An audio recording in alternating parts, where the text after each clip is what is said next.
You've seen all the news headlines in the last few weeks. People are making millions of dollars from selling tweets and JPEGs. But how are people making these sales, and why on earth would anyone spend money on something that someone else could just take a screenshot of? Let's step up from small talk on NFTs and crypto art.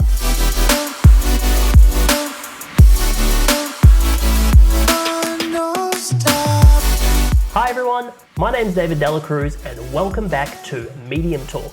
Medium Talk's all about giving you the tools that you need to have better and more interesting conversations with your friends, with your colleagues, and with your clients.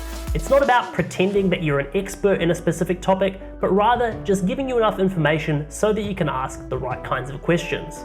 That being said, let's get into today's topic, NFTs and digital art. First of all, what is an NFT, a non-fungible token?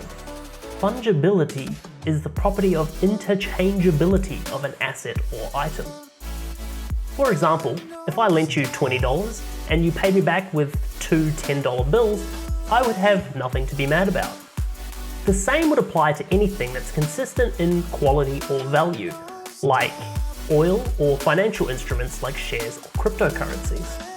However, if I lent you an antique vase or like a family ring, you could just give me another vase or ring in return, even if they had a similar value. That's because the vase or the ring has unique characteristics, including its age, its wear and tear, or even a sentimental value to me. Things like diamonds, collectibles, used products, and original art are non-fungible because you can't exchange one for another. Until now, most digital assets, including digital art, have been fungible because it's possible to create a perfect replica of that item. So, non-fungible tokens, NFTs, were created as a sort of certificate that you can attach to a digital item in order to make it unique. The NFT is authenticated on the blockchain, essentially a public ledger of transactions that cannot be faked or copied.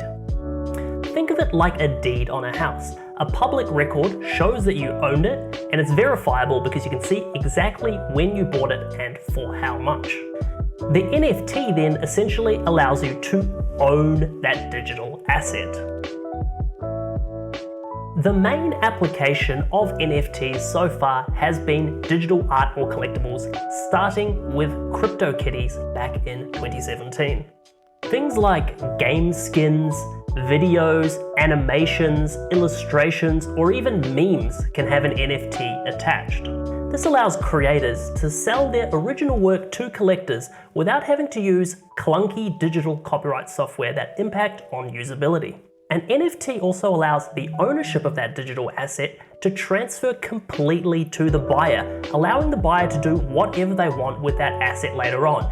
Keep it, store it, or even sell it, much like they can with a physical piece of art. This is in contrast to how most digital art is bought now, where if you buy something from the iTunes store, for instance, you essentially just have a license to listen to that music. You don't own the original yourself.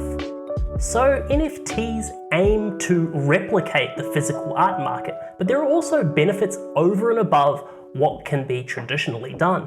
One example is that the artist can demand a commission that gets paid even when the work is resold. This is a massive benefit for the creator because as they become more successful, it allows them to profit off that secondary market for their earlier work.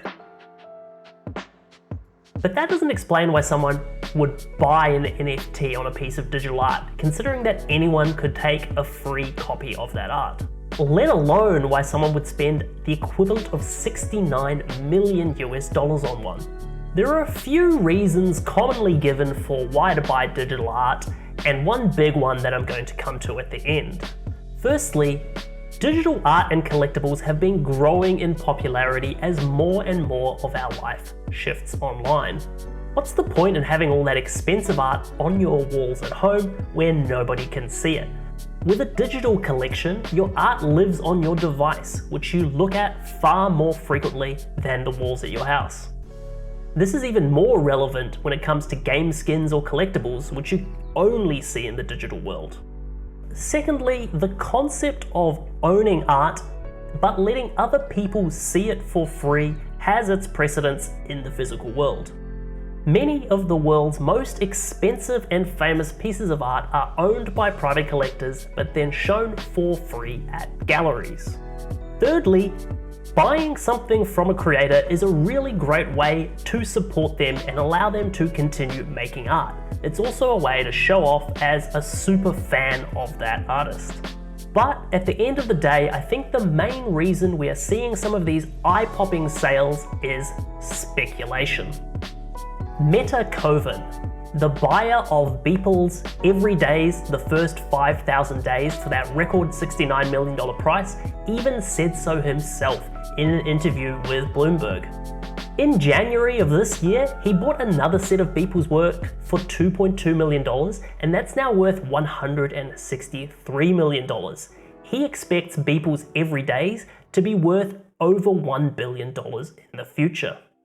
Partially driving these crazy price rises is the explosion in the price of Ether, which is the cryptocurrency in which most of these NFTs are bought and sold. So, my opinion is that a lot of people are being swept up in the hype around NFTs and buying them to make a quick buck. Does that mean that you personally should buy an NFT? Well, I can't give you financial advice, but I would say if you want to buy an NFT for reasons other than speculation, like supporting the artist, then go for it. And if you make some money in the process, then great for you.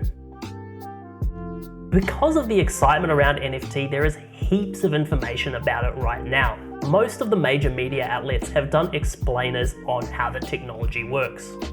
However, there is one person who's been talking about NFTs for quite a lot longer and is more in tune with the trends and the opportunities in the NFT world, and that is Gary Vaynerchuk, known as Gary V. I'll link to a couple of his videos. He has some really interesting thoughts about where he sees NFTs developing in the future. Well, that's it for my short overview of NFTs and crypto art. If you do want me to keep covering new technologies, let me know what kinds of technology trends you would like me to cover in the comments down below. I hope you guys learned something and this lets you have better, more interesting conversations about technology and how it's evolving. And until next time.